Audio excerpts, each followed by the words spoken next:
Assalamualaikum warahmatullahi wabarakatuh. Selamat malam. Perkenalkan, saya Pramana Anwas Pancadria. Di sini saya akan menjelaskan tentang analisis serta pendalaman terkait materi yang disampaikan oleh Dr. Syihabuddin. Presentasi ini saya buat sebagai tugas mandiri 3 dalam seminar pekerti. Saya hanya mengambil beberapa slide poin-poin yang menurut saya penting dan perlu dibahas lebih dalam. Yang pertama, kita bahas terlebih dahulu definisi dari teori. Apa sih definisi dari teori itu? Secara umum, teori merupakan analisis hubungan antara fakta yang satu dengan fakta yang lain. Jadi kalau kita ada fakta merupakan data dan data yang satu dengan data yang lain daripada sekumpulan fakta, kemudian disusun secara sistematis, logis, empiris, dan juga simbolis dalam menjelaskan suatu fenomena. Itu merupakan definisi dari teori. Ada 5 aliran dari teori belajar menurut psikolog. Pertama, tingkah laku. Tingkah laku di sini penekanannya adalah terhadap hasil. Jadi, bisa dikatakan belajar merupakan aktivitas yang dapat mengubah perilaku orang yang belajar.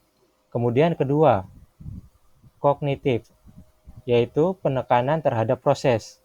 Sehingga bisa dikatakan belajar merupakan proses berpikir di balik tingkah laku yang terjadi.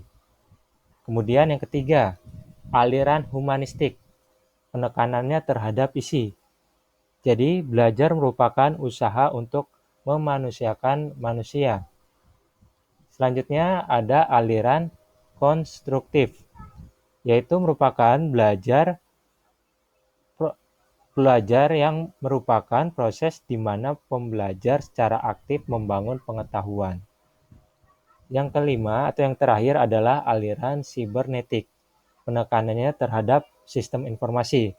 Jadi belajar merupakan pengolahan dari informasi. Next, prinsip pembelajaran secara teoritis psikologis. Yang pertama adalah kognitif, atau menggambarkan bagaimana peserta didik berpikir dan mengingat serta penggambaran faktor-faktor yang terlibat dalam proses pembentukan makna, informasi, dan pengalaman. Kemudian ada yang kedua, yaitu afektif, menggambarkan bagaimana keyakinan, emosi, dan motivasi mempengaruhi cara seseorang menerima situasi pembelajaran.